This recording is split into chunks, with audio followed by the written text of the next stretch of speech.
o pastor Genival dentro, né, tem sido uma bênção na nossa vida esses 2 dias, e nesse terceiro dia será uma bênção também. Um homem simples, humilde, aonde nós testemunhamos. Aqui não há falsidade nem hipocrisia. Ele é um homem simples, humilde. É nesse que Deus habita e opera no meio do seu povo. E novamente será. Amém? Que Deus, deixa Deus te usar em nome de Jesus. Aleluia. Queridos, quero saudá-los com a paz do Senhor. Amém. Eu quero aproveitar-los que estão de pé para ler o texto em Cantares de Salomão, capítulo 3, versículo 6.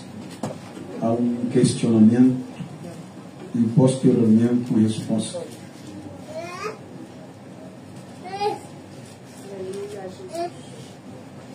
Capítulo 3 do Cantares, versículo 6, que diz: quem é esta que sobe do deserto, como coluna de fumaça, perfumada de mirra, de incenso, de toda sorte de pães aromáticos? Vou repetir no telão. O que vem subindo do deserto como coluna de fumaça perfumada de mirra e incenso, de todo tipo de aroma das especiarias dos mercadores. Versículo 7. A resposta: vede é a liteira, a cadeira da qual Salomão é transportado, escoltada por 60 guerreiros dos mais valentes de Israel. Amém? Querem tornar os nossos assentos, por favor? Enquanto, queridos, com a minha última participação na celebração dos 5 anos desta igreja, Catedral da Esperança, pastoreada pelo pastor Renan, pastora Sayonara, obviamente quero agradecer-vos pelo convite, o carinho, o cuidado, a receptividade para comigo de uma forma que eu não mereço, representando todos vocês. Quero agradecer o carinho, a lembrança que vocês têm dispensado a mim.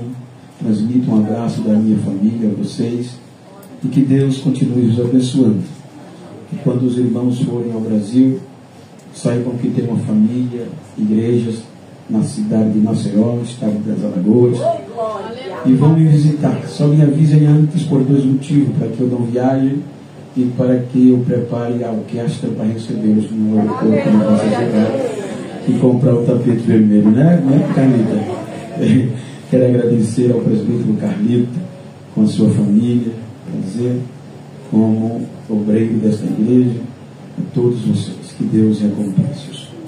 Queridos, está no meu coração uma mensagem de esperança, que é a proposta à igreja desse ano, de pé. Quando nós lemos o texto, nós temos lido um texto que retrata um cortejo nupcial, o encontro de um noivo com uma noiva, de um esposo com uma esposa.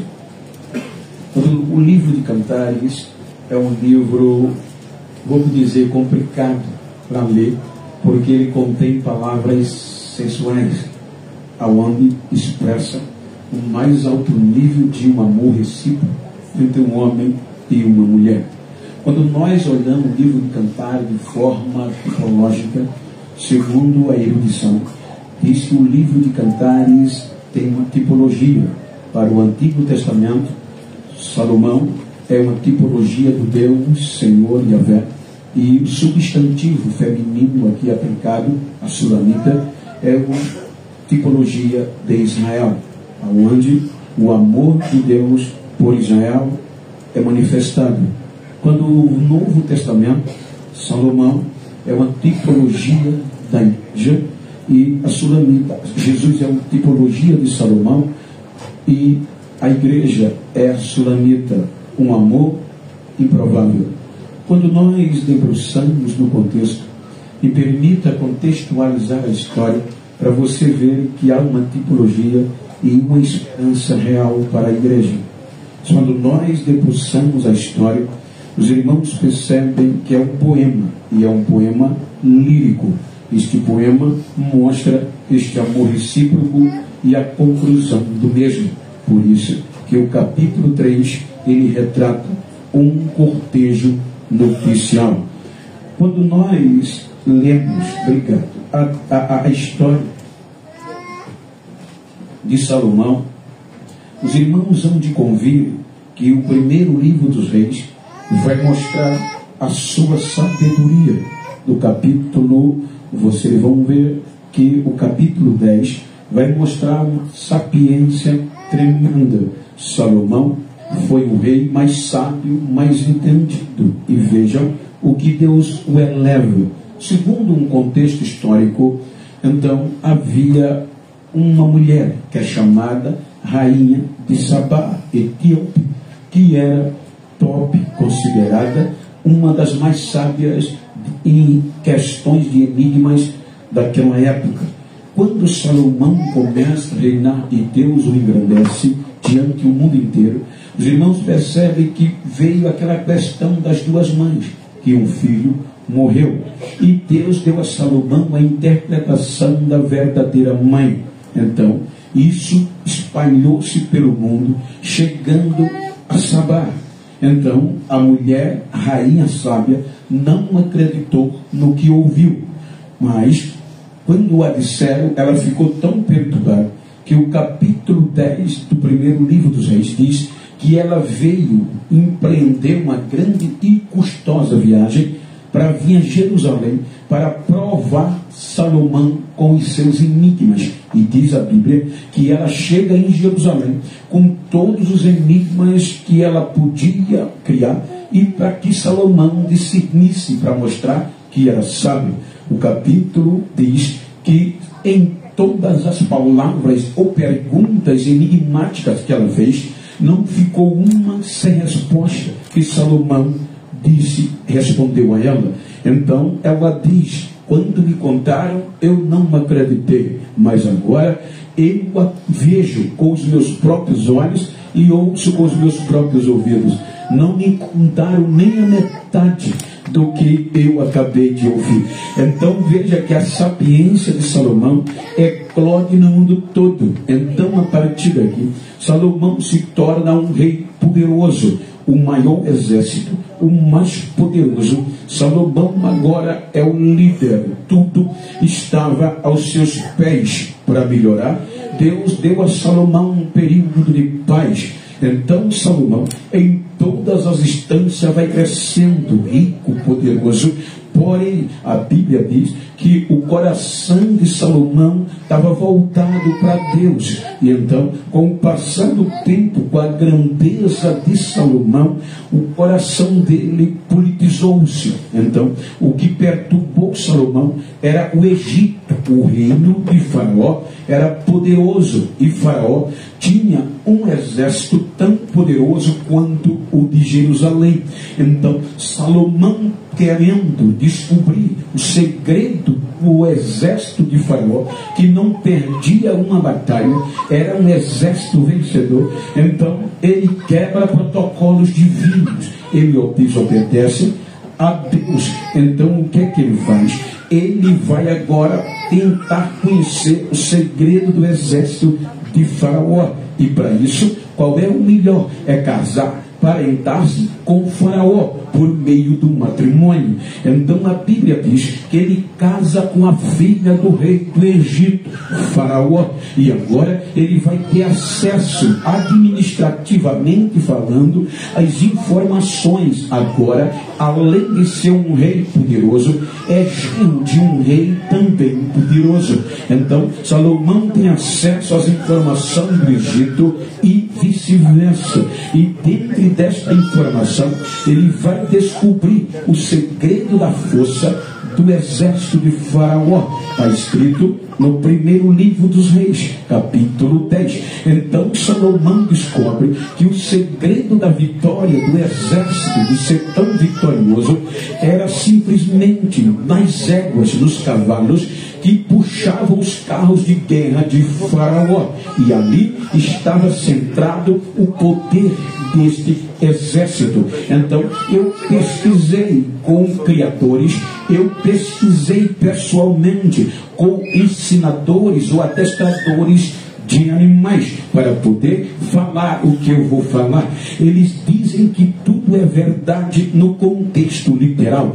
Quando Salomão percebe, observe que a Bíblia diz que estes não vinham de qualquer lugar. Você observe que o capítulo 10, versículo 28, vai dizer que Salomão se apaixonou tanto que pagava um alto preço, mas, ou seja, um alto preço. Versículo 28, os cavalos de Salomão eram importados do Egito e de Coa. Kevin é Coa na Cilícia, onde os agentes do rei negociavam os preços e compravam. Ou seja, estes cavalos que vinham para Salomão, eles eram criados de forma específica no país de Coa, na cidade de Coa, na Cilícia.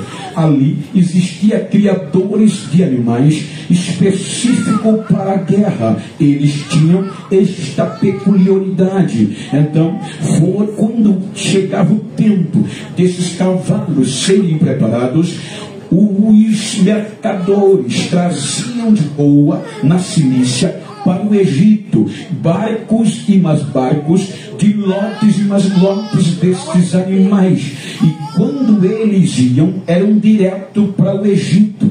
Quando estes cavalos, estas éguas, chegavam no Egito, o adestrador de Faraó escolhia os melhores lotes, porque eles chegavam pela dureza e a longanimidade da viagem. Eles chegavam sem força, feridos e desnutridos, e muitos sangrando. Quando eles desembarcavam, parecia que não valia mais nada. Então o adestrador de Faraó pegava os lotes destes animais e levava para um lugar apropriado, ou seja, para cuidar deles. Então este adestrador pegava estes animais e preparavam no Egito. O que era que eles faziam? Primeiro, eles iam dar alimentos para nutrir o organismo destes animais.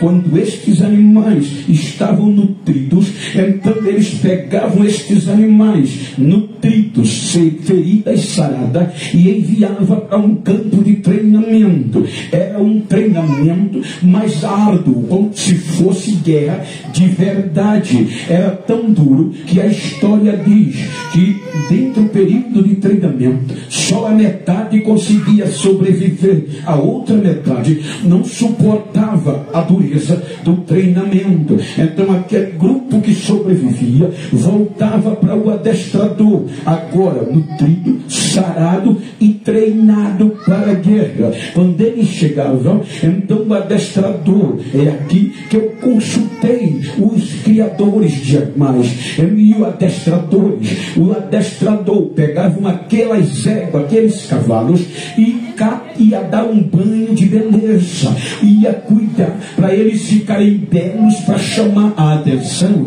E quando eles estavam belos, eles iam formando a mente deles, repetindo dia e noite: a ordem é avançar e não recuar, a ordem é avançar e não retroceder.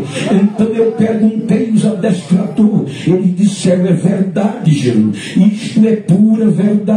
Então estes animais agora estavam treinados, nutridos, preparados para avançar, e a beleza era tremenda. E eles eram conhecidos por 3 características: força, coragem e beleza. Observe que a partir daqui, metade ou parte ia para as carruagens de Faraó e outras para a guerra. Então todo o contexto destes animais eram tão conhecidos e tão valorizados que os egípcios se curvavam curvavam diante deles pela característica de robustez, de força e de beleza. É por isso que comparar uma mulher com uma égua é coisa grave, mas aqui era o maior elogio que um homem poderia dar a uma mulher.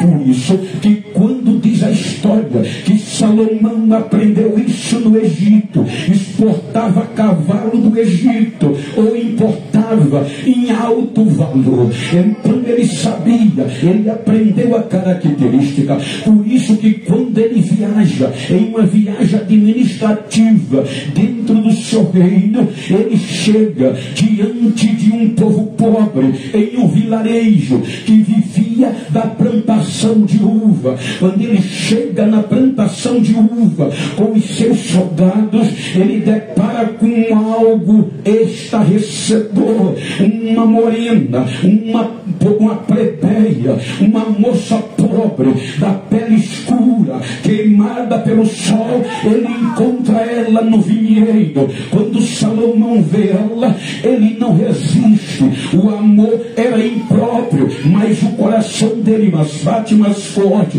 Por isso que no capítulo 1, versículo 9 de Cantares, ele expressa o maior elogio que uma mulher poderia receber. Ele diz: a igual às éguas dos carros de Faraó eu te comparo, ó amada minha. Ele estava dizendo para ela: tu és corajosa, está no lugar que era o direito do homem estar, não temes a ladrão, tu és formosa, tu és bela. Todo o elogio, tudo que era preparado para engrandecer os carros de Faraó, ele diz para ela: se eu hoje, amanhã, terça-feira, eu chego em casa, se eu disser isso à minha esposa, a vassoura vai bater nas minhas costas. Mas aqui é o maior elogio que um homem poderia dar a uma mulher. Veja que Salomão se apaixona pela sulamita e lhe faz promessa. O amor agora não vai ser quebrado, porque era impróprio, porque o rei não podia se apaixonar.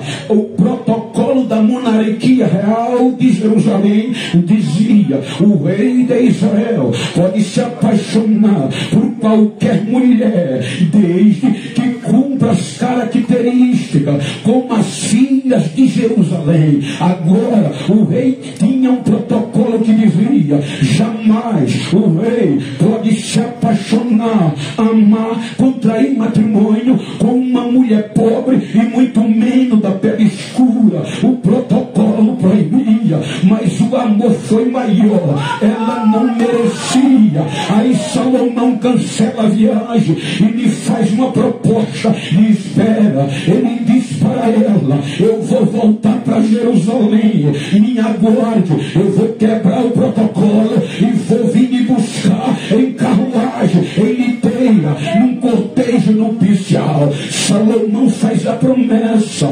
volta para Jerusalém. A promessa foi tão convicta e tão forte que tentaram tirar do coração dela a esperança da volta de Salomão. Veja que no capítulo 1 você vai encontrar o texto a partir do versículo 6 dizendo que as filhas de Jerusalém, quem eram elas? A tipologia de Israel, perfeita, amada, não tinha defeito. Quando souberam que o rei se apaixonou por uma plebeia pobre, trabalhadora de uma plantação de uva, trabalhando de vigia, começaram a desestimular, talvez mandando carta: tira o cavalinho da chuva, você nunca vai entrar em Jerusalém, tira a esperança, você é pobre, você é escura, o protocolo não permite. Mas a convicção dela era tão forte que ela dizia: não vos admirei por eu estar morena, eu sou escura, mas eu sou formosa, eu sou bela. Ou seja, ela diz: eu estou morena porque os meus irmãos se designaram de mim e me colocaram para vigiar a plantação de uva, a vinha, e eu não tive tempo de cuidar de mim mesmo. A ciência chama isso de fenocópia. Por exemplo, se você pegar o irmão Sérgio, branquinho, você coloca ele no Mil Nordeste, no período de novembro a janeiro, bota ele para trabalhar na plantação da cana. Quando você, depois de 6 meses, for buscar ele está da cor da gente, presbítero, o sol queimou. Quando ele chegar aqui, vocês vão dizer, você está preto. Ele vai dizer, é fenocópia, é marca de sofrimento, mas o sol não tirou a minha beleza, o sol não tirou a minha beleza. Isso é país, a esperança é dia e noite. Pode continuar lendo ao livro de Cantares, ninguém consegue tirar esse amor do coração dela. O rei distante, diz a Bíblia que ela saía de manhã falando da volta do seu noivo. Meio-dia ela saía pelas praças falando que o noivo ia voltar. À noite não dava sossego, era espancada, rasgavam as vestes para ela desistir, mas ela dizia, o meu noivo vem me buscar, eu estou esperando, eu não vou desistir, eu não abro a promessa.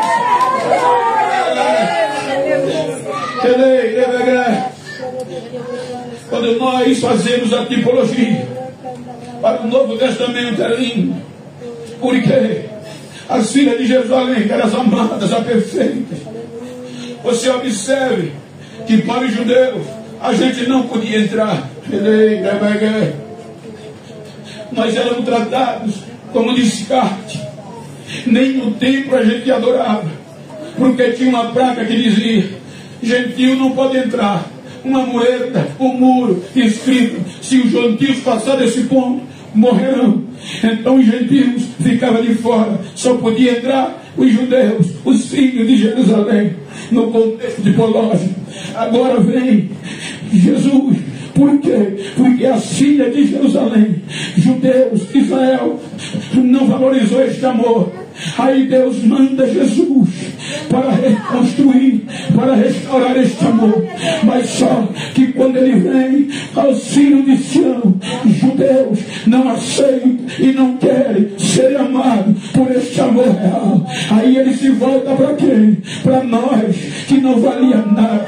Por isso que quando Paulo escreve a carta aos Romanos, capítulo 11, ele faz alegoria. Versículo 17, ele diz que os ramos foram quebrados, os originais, ou seja, Israel. No versículo 24, ele diz, e nós, sendo zambujeiro ruim, zambujeiro bravo, oliveira brava, ele escolheu a gente. E mesmo no versículo 24, contra a própria natureza, ele diz, afinal, se foste cortado de uma oliveira brava ou de um zambujeiro, e de forma sobrenatural, contra a própria natureza, enxertado na oliveira verdadeira, então era improvável para o céu, era improvável para o inferno a gente entrar no conceito do amor de Deus. Ele nos amou de uma tal maneira que deu o seu único filho, para que nós que cremos nele não pereça, mas tenha vida eterna.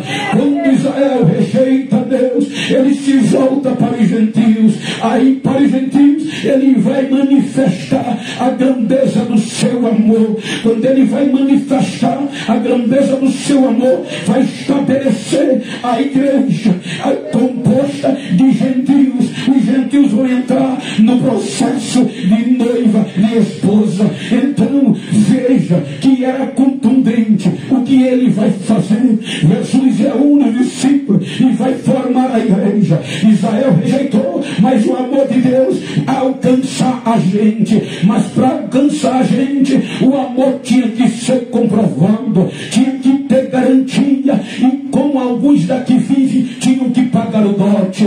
Olha o que é que Deus faz. Por isso que quando você lê o Novo Testamento, que Jesus se relaciona com Israel, é sempre, foi o Pai que me enviou. Tudo ele falava que era o Pai que o enviou. Então por que agora vem para nós? Porque na época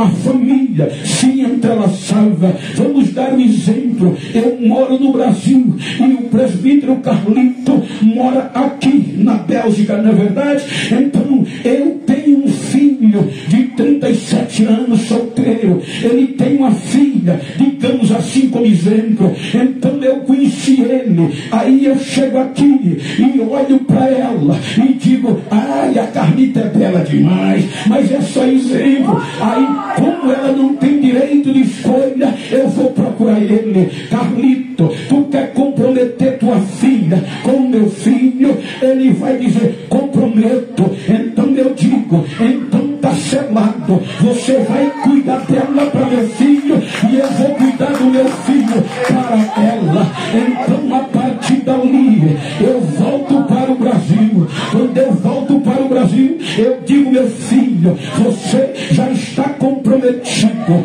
Ele diz para ela: você já está comprometida. Então o que é que vai acontecer? Ele, a esposa dele, as irmãs dela, os irmãos dele, a família dele vai trabalhar de todas as formas nela. A noiva, a comprometida, aí ela não vai andar só com medo dos chavacões da vida.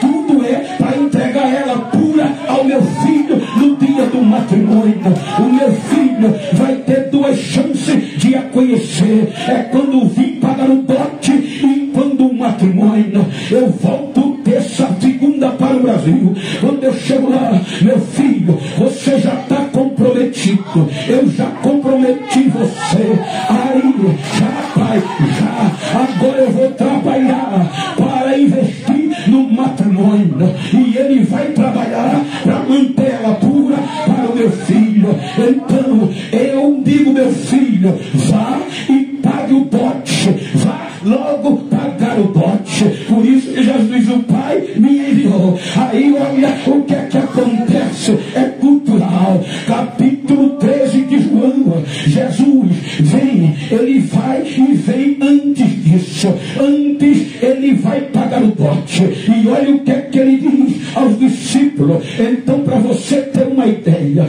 o meu filho vem e agora chega na casa dele. E quando chegar na casa dele, vai dizer: o meu pai me enviou e eu vim com um dote para pagar. O dote é composto de um saco ou uma mochila de dinheiro ou moedas de prata ou de ouro, segundo a tradição. Aí ele vem e diz: olha, pai me enviou. E o pai aqui mandou o dote. Aí Carlito chama Carlita e diz: filha, o seu noivo chegou, o seu prometido. Ela vem e vai vê-lo pela primeira vez. Quando ela olha, diz: pai, gostei da escolha, eu aceito, pai, eu aceito. Aí ele vai dizer, ele pega lá o dote e dá ao pai. Quando ele pega o dote, ele traz um suco de uva, ele dá a noiva, ele bota no cálice e dá a noiva. Enquanto ela vai tomando o suco de uva,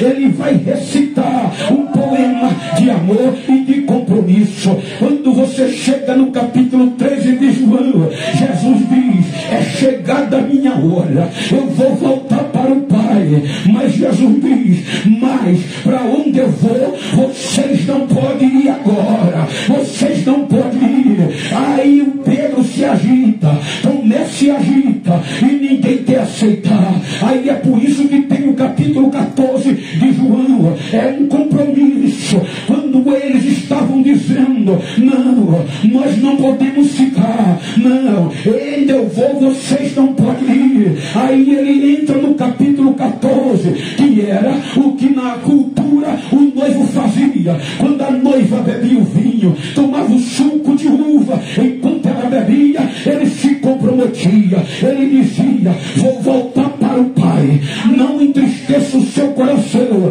creia em Deus, creia no meu Pai, creia também em mim. Na casa do meu Pai tem muitas moradas, se não tivesse, eu teria dito a você: eu vou e vou preparar lugar para você, e quando eu for, vou voltar outra vez e levarei você para mim mesmo, para onde eu estiver, você esteja comigo. Aí vai o dote. Agora olha o que ele faz por nós. O dote agora. Lembra que eu falei ontem que em todo o Antigo Testamento a aliança era baseada no sal? Agora ele reúne e diz, Lucas 22:20, se não me engano, pega o cálice e diz: este é o cálice da nova e eterna aliança. No meu sangue, agora não é mais sal. O sal é duradouro, mas o sal ele não resolveu. Agora ele diz: agora a aliança com a minha igreja é no meu sangue, que é derramado por vós. Ou seja, agora ele vai à cruz.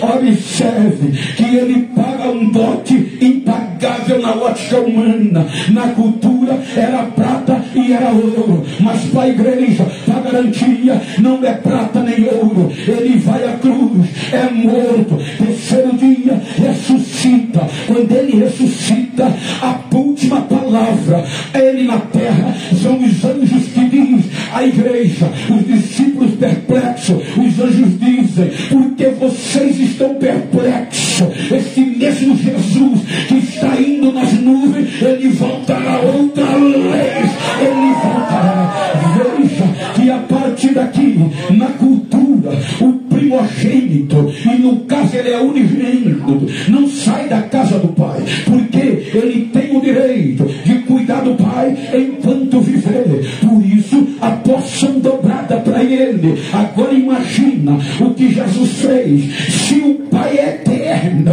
se o filho é eterno e é unigênito, a eternidade é sua morada. Então, se você puder, diga para esse crente que está ao teu lado, diga: te anima, te prepara, a eternidade vai te esperar, a eternidade está te esperando. É a morada eterna que não tem fim. Dia, o sol é a glória dele, não tem noite, só brilho da glória é lá que lá faz para nós.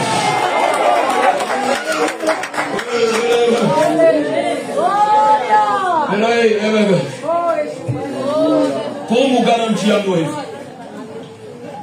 Ele vai ao pai, voltou para o Brasil, ele veio, pagou o dote, simbolizando, voltou para minha casa. No caso, Jesus volta para o pai.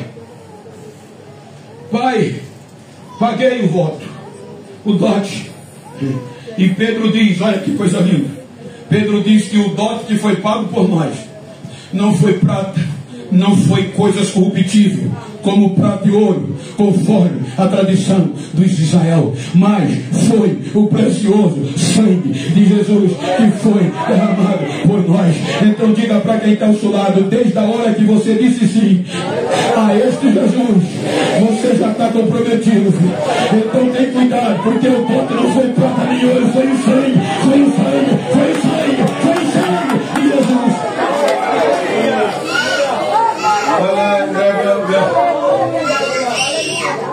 Só que quando o meu filho voltava para casa, eu recebia com festa: está comprometido, o dote já está pago, já está fechado, só aguardar o dia do matrimônio. Aí lá, quando você lê a segunda carta de Paulo aos Coríntios, capítulo 1, versículo 20, Paulo diz que todas as promessas de Deus tem nele sim, pois tanto quanto foram as promessas de Deus, todas têm em Cristo o sim, a comprovação. Quando você vai para o versículo 22, ele diz o seguinte: que foi o próprio Deus que nos selou como sua propriedade e fez habitar o seu Espírito em nosso coração, como garantia do que, de tudo o que está por vir. Em outras versões diz: penhor é a garantia. O que é o penhor? O que é o selo? É uma garantia. Então, quando meu filho voltou para o Brasil, disse: pai, o dote está pago. No caso aqui, Jesus fez a proposta e voltou para o céu. Então, eu tenho o dever de mandar para casa dele, diretamente para a noiva, uma garantia do que eu vou cumprir o que eu acertei, e eu vou dar um pagamento feito eu, com a minha autoridade, representando a minha promessa e a mim. Então eu tenho que enviar uma garantia. Se você ler João capítulo 16 versículo 7, olha o que Jesus diz antes de partir para a igreja. Ele diz: eis que eu vos digo uma verdade. É João 16 e 7. É necessário que eu vá, porque se eu não for, o Consolador não virá, mas se eu for, vou enviá-lo como garantia, como selo, como garantia. Aí quando ele chega no céu, aí papai recebe, ele senta à direita do Pai e diz: Pai, eu prometi à minha igreja, a noiva, que ia enviar um selo, uma garantia no coração. Israel era em pedra, mas a igreja vai ser no coração. Aí quando o papai diz: é agora, todavia eu vos asseguro que é para o vosso bem que eu parta. Se eu não for, o advogado não poderá vir para vós, mas se eu for, eu enviá-lo-ei. Então quando o papai diz: então é agora, o que estava acontecendo em Pentecoste, em Jerusalém, o Pentecoste agora, aonde estava a igreja trancada, amedrontada, com medo, sem garantia. Aí Lucas em Atos diz que de repente desce no céu um barulho de um vento impetuoso e veemente, e enche toda a casa, e todos foram cheios do Espírito Santo de Deus. Foram selados. Quem recebeu o seu, quem recebeu o seu, quem recebeu o seu, quem recebeu o seu, quem recebeu, a garantia, é a garantia do que o noivo vem.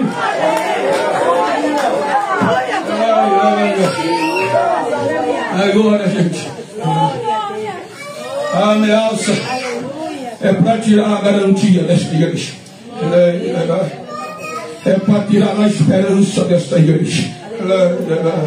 Não imagine que agora a perseguição vem por você ser rico, por você ser pobre, ser branco, ser preto, ser gordo, ser não. A única preocupação do inferno é tirar essa esperança de nós. O Consolador veio. E qual é a função do Consolador? Exemplo, está diante da noiva. Por isso que ele tem ciúme. Ou seja, quando a noiva está triste, o Consolador vem, se alegre, o pagamento foi feito, o selo está aqui, levanta a cabeça. Quando a noiva quer desistir, aí o Consolador diz: força, está de pé, o noivo vem, eu estou aqui para lhe garantir que é o Espírito Santo.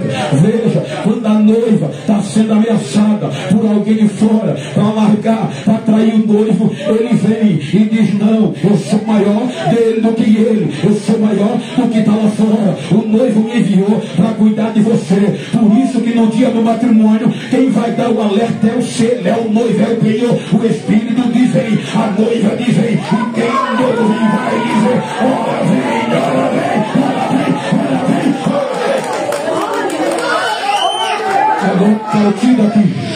A partir daqui, a religião que Jeová da igreja. Primeiro século, lembra das características da sulamita? Força, coragem e beleza. Agora a religião vem, e os religiosos, saduceus, fariseus, escribas: vamos parar, o noivo morreu, mas o sinal do Espírito estava com a igreja, mostrando que o noivo está vivo e vai voltar. Eles não conseguiram parar a esperança da igreja no primeiro século. Eles não conseguiram. Aí colocaram a justiça. Olhe para mim, deixa ele adorar do jeito dele, deixa ele solto, pode deixar, não proíba ele não. Aleluia, ele sabe por que está fazendo isso, ele sabe, é melhor ele estar dando glória a Deus aqui do que está fazendo coisa errada lá fora. Então imagina, não vai me atrapalhar não, pode ficar tranquilo. Aí quando os religiosos no primeiro século da igreja não conseguiram entender a força e a coragem dessa igreja, jogaram ela na mão do poder judiciário, o sinédrio, e disseram: eles vão ser interrompidos pela justiça. Aí os magistrados, os juízes, convocaram Pedro e João, sabendo que eles não tinham leitura, eram analfabetos, e disseram: vamos começar por eles. Se a gente ir para eles são perturbadores para esta esperança. Chamaram. Aí vem Atos, capítulo 4, versículo 13. Está escrito o quê?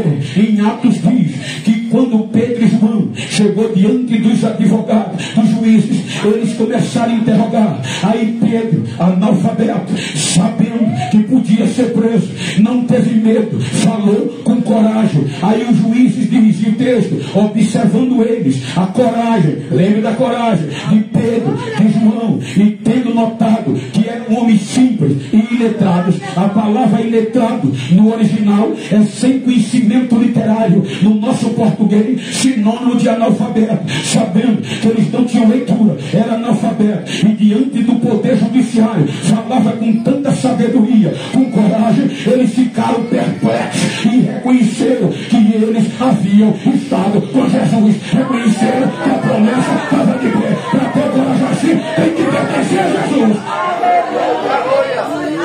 Não conseguiram pará-los, continuavam pregando que Jesus ia voltar. E o que é que fazem agora? Já que não paramos eles pela justiça, vamos usar o conhecimento, já que eles são analfabetos. Aí vem e digamos colocar alguém que entenda da lei de Moisés, que seja doutor, tão bom para calar eles. Aí é onde entra doutor Saulo de Tarso. Doutor Saulo de Tarso entra com raiva para tirar a esperança da igreja, e ele vai tirando. Muitos se afastaram de Jesus, mas outros fugiam de Jerusalém, mas não afastaram de Jesus. Quando ele pensou que tinha parado, a notícia chega: a noiva é tão corajosa que já está em Damasco, e em Damasco a noiva está pregando que o noivo vem, e as pessoas estão aceitando esta promessa. Aí vem Atos capítulo 9. Atos 9 vai nos dizer que Paulo, enfurecido pela igreja com essa notícia, vai procurar o Saulo. Ainda respirava ameaça de morte contra os discípulos do Senhor, e ele vai ao sumo sacerdote e pede uma carta autorizando para ir em Damasco e prender aqueles que esperavam Jesus. Aí quando ele vai, tanto homem como mulher, antes de chegar em Damasco, meio-dia, agora que o sol é mais quente, 2 milhões de graus Celsius, diz a ciência que o sol atinge ao meio-dia. Ora, com 40 graus a gente já está a ponto de derreter. Agora 2 milhões de graus Celsius, olha o brilho e a glória do sol. Aí ele diz que quando ia com raiva da igreja, desce do céu um brilho que brilhava mais do que o sol em todo o seu calor, e ele já está igual a cara no pó e grita: quem tu és? Eu sou Jesus, a quem você persegue. Ele é glorioso, ele é glorioso. Doutor Saulo já está arrebentado em Damasco. Não parou a igreja, perderam o doutor, e o doutor agora também vai esperar Jesus. Aí disseram: só tem um jeito, vamos entregar eles ao império. Aí decidiram: qualquer pessoa judia que aceitar este Jesus e aceitar esta promessa do que ele vem, vai perder o direito da sinagoga. Então, o direito da sinagoga era um grupo social, era um sistema social, dava alimento, dava educação, dava algumas coisas aos mais pobres. E os irmãos vão ver que os que se convertiam, na maioria, eram pobres, porque os ricos tinham vergonha do evangelho. Aí agora, por exemplo, expulsou ela da sinagoga, ela vai depender do império, e para ela ter alimento, para ela ter assistência, vai ter que adorar o imperador, e vai fazer culto ao imperador. O imperador vai ser o seu senhor. Então ele dizia: vamos, aceitou Jesus, vai perder e vai ter que fazer culto ao adorador. Mas a Bíblia diz que o imperador não vai ser adorado. As pessoas que aceitavam nem ligavam, aqueles que eram expulsos continuavam. E aí, para piorar, muitos aceitavam, porque eles esperava isso. Me ajuda aqui, filho, me ajuda aqui. A ótica era essa.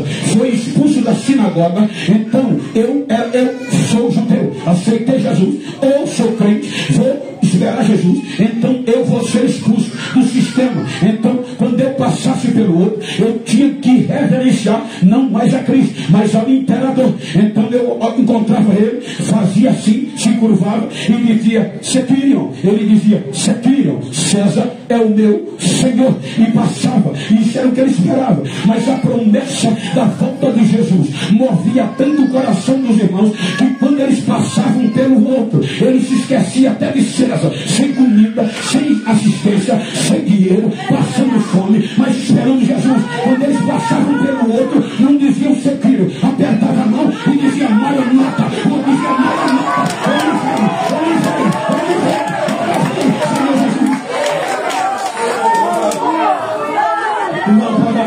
A coragem da igreja. Aí disseram: vamos jogá-los no Coliseu. Prendi os crentes para os leões devorá-los, se eles não desistissem. Hoje a gente deixa a igreja por tão pouca coisa.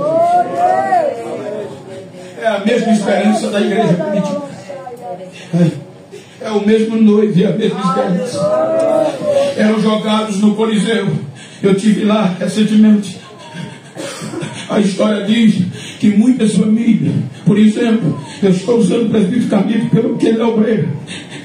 A família pegava ele, é crente, e joga no Coliseu, com os filhos, com a esposa. Se eles não desistirem, abre a porta dos leões.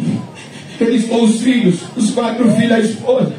E os meninos viam o barulho dos romanos e começavam a chorar e gritar: pai, o que é que vai acontecer? Ele dizia: filhos, aquelas portas vão se abrir, porque eu não vou abrir mão de Jesus. Os leões virão, filho, eles vão nos tragar, mas não podemos desistir, porque quanto primeiro morrer, mas Jesus já está nos esperando no céu, filho. Morri tragado pelos leões, mas a igreja continuava. Aí disseram: vamos matá-los. O imperador disse: vou mostrar que esse Jesus não está vivo. E é fantasia essa fé. Preparou um lugar maior do que esse, chamado de tacho. Fez uma borda no tacho e fez 2 corredores de tocha de fogo e mandou prender os crentes se pudessem. Quando mandou prender, aí vem dizendo: se eles não desistirem, pode jogar para morrerem queimados dentro do azeite fervendo. Aí os soldados entravam nos buracos, nas cadeias, e arrancavam os crentes para desistir da esperança da volta de Jesus. Quando os crentes viam que chegavam no corredor, que viam o fogo alto, o azeite fervendo, os soldados embravecidos diziam: ou vocês desistem, ou vão ser jogados lá. Aí eles acorrentados, queriam, reclamando, queriam se soltar um do outro. Eu perguntei, eles estavam com medo e queriam correr. O soldado, o guia disse não. Eles estavam tão esperançosos de ver Jesus, que quando viu o fogo e o azeite fervendo, dizia: me solta, que quem vai primeiro sou eu. Eu quero ver Jesus primeiro do que você. Eram jogados dentro do fogo e os romanos se alegravam por conta da esperança da volta de Jesus. O guia disse: não deu 20 minutos, o silêncio no local. Os romanos baixaram a cabeça e o imperador deixou de ser aplaudido. O que é que houve? É que os crentes que foram jogados no tacho começaram a sair de dentro do fogo, sem corrente, sem queimadura, e dando glória a Jesus. E os que estavam presos cantando no fogo, aí eles já saíam cantando e correndo, dizendo: os deuses de Roma não valem nada, mas o meu Jesus é Deus da água, é Deus do fogo, é Deus da água, é Deus do fogo. Diga para quem não sou, a ordem é do céu, a ordem é do céu, a ordem é do céu, e não recuar.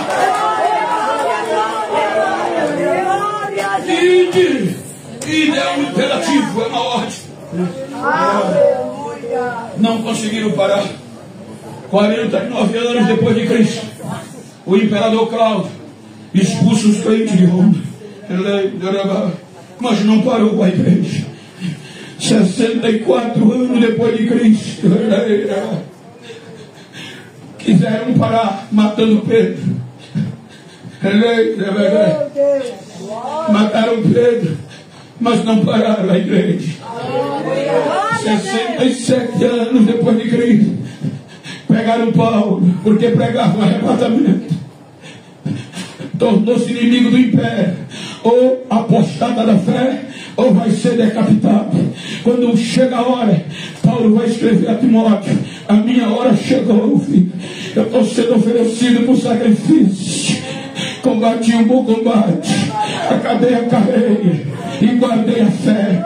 Agora o que me aguarda é a coroa da justiça, a qual o justo juiz vai me dar naquele dia, não só a mim, mas a todos que amarem a sua vida. Quem ama, quem está esperando, quem está esperando. 91 anos depois de Cristo, quando pensaram que ninguém ia mais falar, tinha um velhinho escrevendo: filhinho, vocês são fortes, filhinhos, é já a última hora. O imperador Domiciano manda calar todos que acreditassem neste Deus invisível. Aí João é preso. E qual é o tipo de morte de programa? Queimado dentro de um tacho pegando fogo. O velhinho é preso. A plateia vai assistir a morte do velhinho João. Os algozes jogam ele dentro do azeite fervendo. Quando vão celebrar a morte dele, ele ainda dentro do fogo e do azeite fervendo, nem um fio de cabelo foi queimado. O que é que faz com ele? Para ele não falar mais da volta de Jesus, exila ele sem comunicação com ninguém, joga ele na ilha de Pátio e quero ver se ele vai ter revelação de arrebatamento. Aí surge Apocalipse no meio do exílio. Ele diz em Apocalipse: irmãos, aqui é João, companheiro de vocês das aflições, estava preso na ilha de Pátio, exilado por conta do Evangelho de Jesus, mas no dia do Senhor eu fui arrebatado e ouvi detrás de mim vozes como voz de trombeta. Quando eu me virei para ver quem era, eu vi 7 candeeiros e no meio tinha um semelhante ao Filho do Homem, e eu me assustei porque os seus vestes eram compridos, os seus pés brilhavam feito latão reluzente tirado da fornalha, os seus olhos eram como chama de fogo, o seu cabelo era branco como a branca lã e como a branca neve. Quando ele falou, saiu uma voz como espada afiada e nos gumes, e eu não aguentei, eu caí como morto sobre os seus pés. Quando eu caí, ele veio, me levantou com a mão direita e me disse: João, tenha medo não, sou eu sou o Alfa, eu sou o Ômega, eu fui morto, mas eu estou vivo, e eu estou vivo para sempre. Eu tenho a chave da morte e do inferno. Eu te revelo para tu escrever a minha igreja as coisas que acontecem e as que vão acontecer. Escreve para a minha igreja: eu conheço a tua obra, eis que eu cedo venho, eu venho sem demora, manda onde tem para ninguém tomar a tua coroa. Ele vem, ele vem, ele vem, ele vem, ele vem, ele vem, ele vem, ele vem.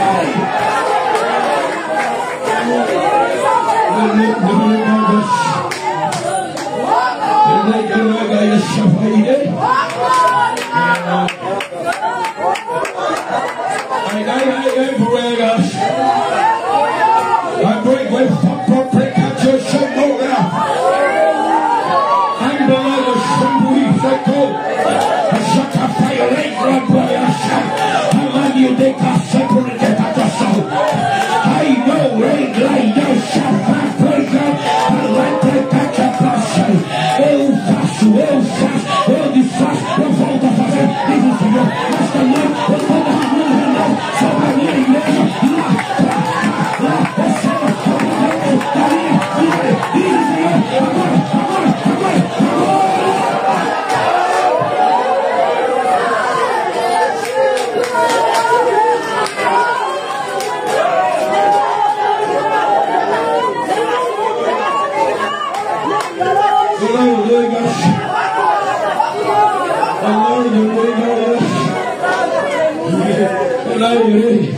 Essa é a minha esperança.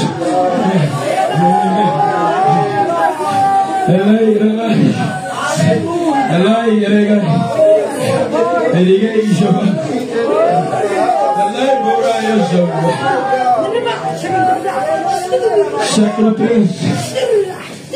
Tiraram a Bíblia para os pobres não lerem. Não pararam a igreja. Século XVI.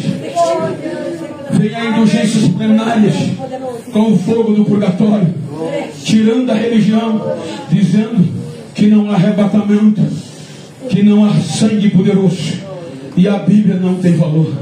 Não pararam a igreja. Século XVIII, o liberalismo teológico vem ensinando que a Bíblia não é real, que Jesus não está vivo na mente dos crentes e na pregação, mas que continua morto. Século XX, o Evangelho vem e renova tudo de novo. O poder cai aqui no país de Gales. A Europa é tomada pelo poder do arrebatamento. E as mensagens eram Jesus vem. Os livros eram Jesus vem. Século XIX vem. Século XIX atinge a América do Norte. Os Estados Unidos é sacudido pela mensagem de um negro como nós. No meio do racismo, ele pega o Pentecoste e a volta de Jesus, e a América do Norte é incendiado. Século XX, 1910, fomos alcançados, de necessidades, pelo poder deste Evangelho no Brasil. O Belém do Pará, eu estava lá esses dias, e eles começaram a pregar Pentecoste e arrebatamento. O Brasil agora vai ser tomado por essa esperança. A África vai ser tomada por essa esperança. Ele vem, e a hora é avançar e não recuar.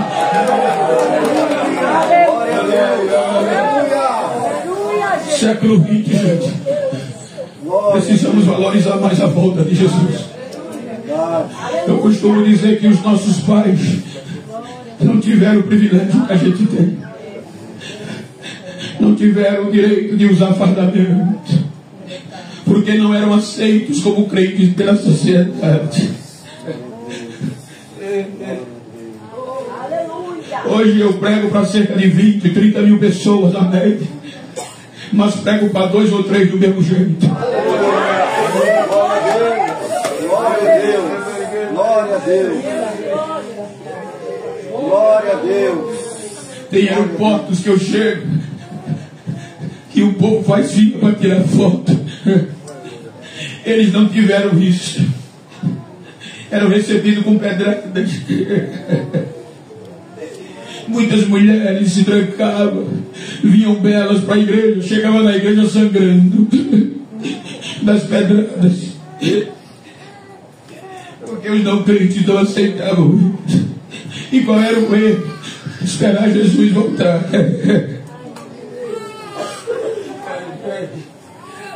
Hoje a gente tem tudo facilitado.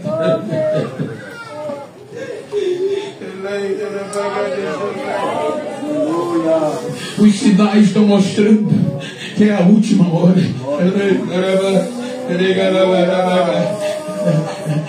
Quando ninguém esperava mais, a Sulamita espancada, a Sulamita tendo as vestes rasgadas. Você não vai entrar em Jerusalém.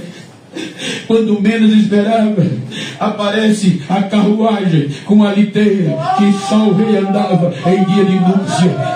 E ela vem da banda da pobreza, ela vem da banda dos plebeus do deserto. E alguém vê e questiona e diz: quem é essa que vem subindo do deserto? Aí alguém responde: é a liteira de Salomão. Não está escrito, mas eu quero questionar: quem é que vem dentro? Deixa eu olhar. É uma morena, é queimada pelo sol, e ela vai para onde? Vai para Jerusalém. Aí você continua lendo, vai dizendo que Salomão preparou um palanque, chamou as filhas de Jerusalém, e agora vão ter que ver a Sulamita entrando em Jerusalém pela porta. Ela vai entrar, e o rei, bonito, coroado, como no dia da sua posse, para receber a morena. Século XXI chegou. Diga para quem está ao seu lado: chegou o século XXI. Fala forte: chegou o século XXI. Diga: agora é a nossa vez, agora é a nossa hora, agora é a nossa vez. Esta é a geração do arrebatamento. Estão querendo nos calar. Vocês não sabem, mas me pedem para parar de falar Bíblia. Bento, prega coach. O que está na onda agora é pregar sobre finanças. Vai dar agenda e vai dar muito dinheiro. Você pregando Bíblia, pregando Pentecoste e arrebatamento, não vai ter mais agenda, conversa. Se eu quiser, até o final de 2025 já estava cheio para eu pregar. Aí eu digo, não, continue pregando o que vocês querem, mas eu vou continuar pregando Bíblia, pregando que Jesus faz, pregando que Jesus batiza, porque ainda tem uma geração que espera, ainda tem uma geração pentecostal. Deixa eu ver, deixa eu ver.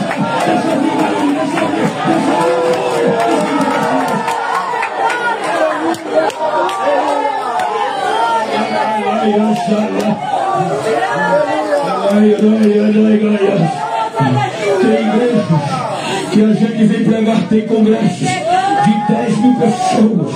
Igreja, gente, que é linda demais. Você vê o seu rosto no porcelanato, no piso, dá vontade de tirar o sapato, de tão bonito que é. Mas o culto, se uma mosca passar, você ouve ela as asas fazendo barulho. Por quê? Porque a ordem é não falar mais línguas estranhas, porque a pandemia depressiona a igreja e a igreja está depressiva. Muitos igrejas pentecostais que não falam mais línguas estranhas, mas eu estou pregando na Catedral da Esperança. E aqui eu ainda estou pronto com barulho. Deixa eu ver o barulho de quem vai subir. Deixa eu ver o barulho de quem vai subir. Deixa eu ver, deixa eu ver, deixa eu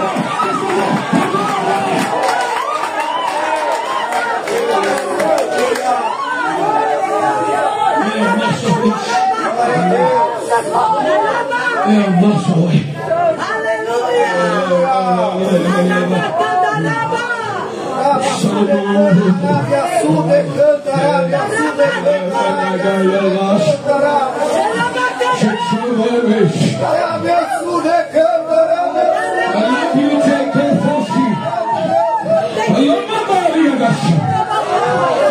Não sou eu mesmo, estou renovando esperança em corações quebrantados nessa noite.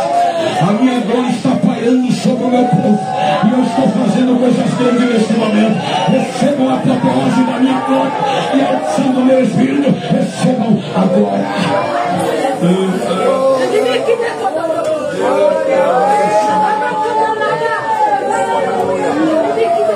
Salomão mandou buscar essa noite. Se você me perguntar, demorou, mas ela entrou em Jerusalém. Não conseguiram tirar dela força, coragem e a beleza. Lembra que a gente leu? Perfumada com toda sorte de aromas. A beleza ultrapassou no dia do casamento. Por isso que a Bíblia diz que a igreja no final vai ser ataviada. Vamos subir com a beleza incomparável e o dia do matrimônio. Se você me perguntar, pastor, onde estão os religiosos que pararam a igreja? Eu vou dizer, sumiram. Se você me perguntar, pastor, cadê o sinédrio? O poder judiciário acabou-se. Pastor, me pergunte, se você quiser, cadê o Império Romano? Eu digo, caiu. Se você perguntar, pastor, e o Coliseu? Eu digo, está em ruínas. 2 terremotos já quebrou ele no meio.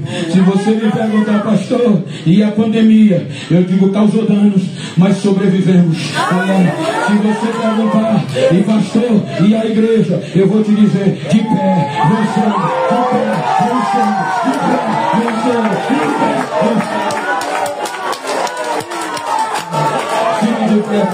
Se você pode. Eu gosto de terminar pregando com a igreja. Então vamos renovar os votos. Se você está perto de um crente do mesmo sexo ou íntimo, eu gosto de que você termine pregando comigo.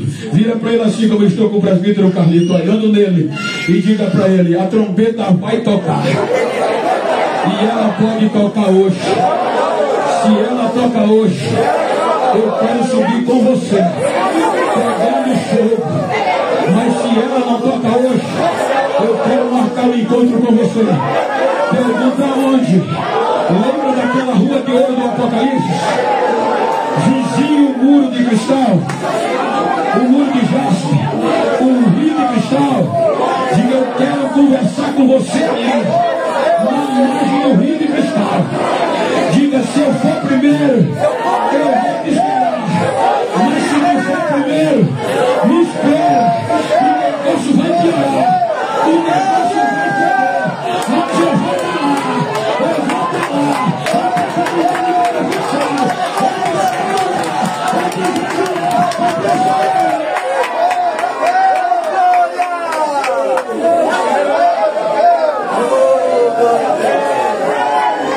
Ele vem, e a ordem é avançar. Vai, a ordem é avançar. Grita comigo, a ordem é avançar. A ordem é avançar.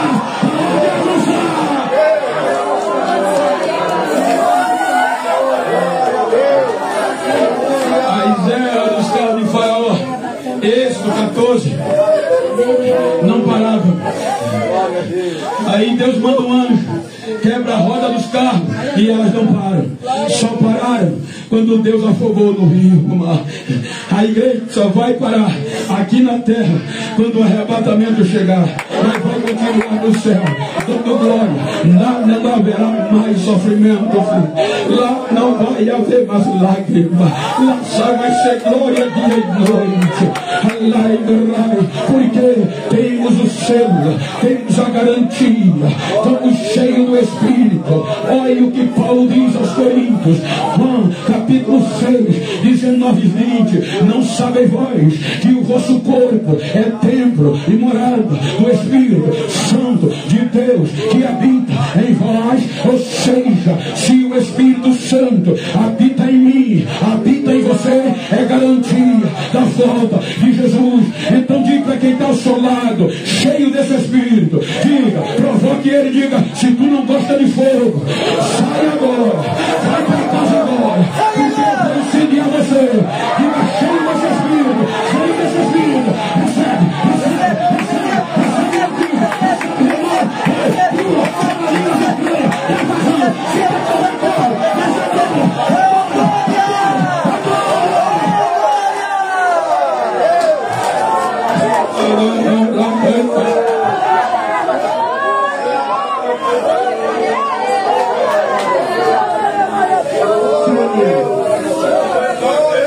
solta o som.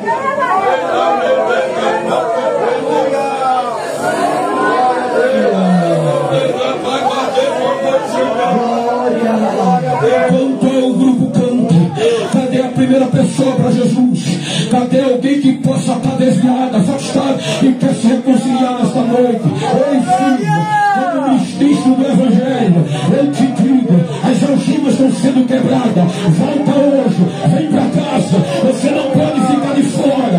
O arrebatamento pode tocar hoje a trombeta. Cadê a primeira vida? Vem para frente. Cadê a primeira vida que quer aceitar, que quer se reconciliar? Vem aqui para frente, vem. Em nome de Jesus, venha. Vem, filho. Vem, filho. Vem, filho. Tô desejando aqui. Venha, filho, venha, filho. Nada se compara. Cadê a primeira vida? Pode cair pertinho de você, ajuda. A primeira vida, filho.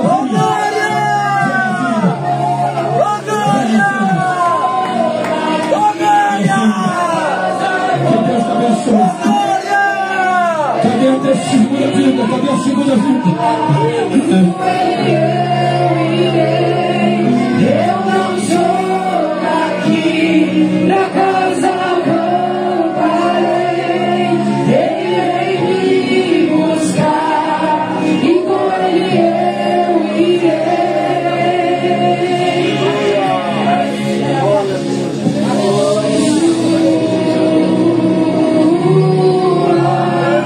O Messias aguardado, ele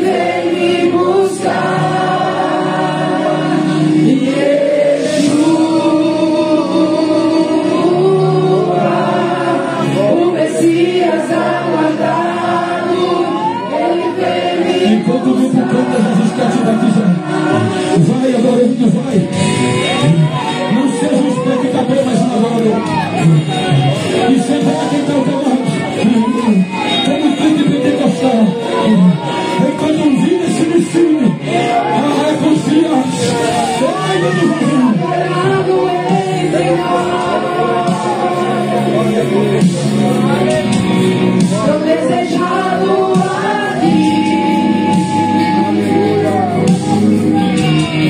mas nada se compara com a glória que há de vir.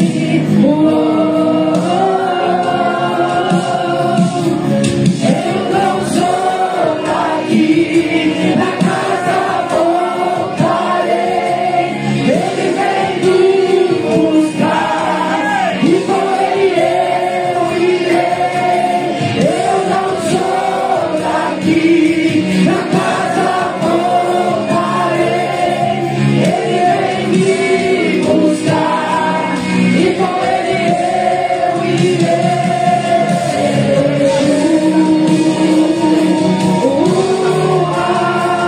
O Messias aguardado, ele vem me buscar.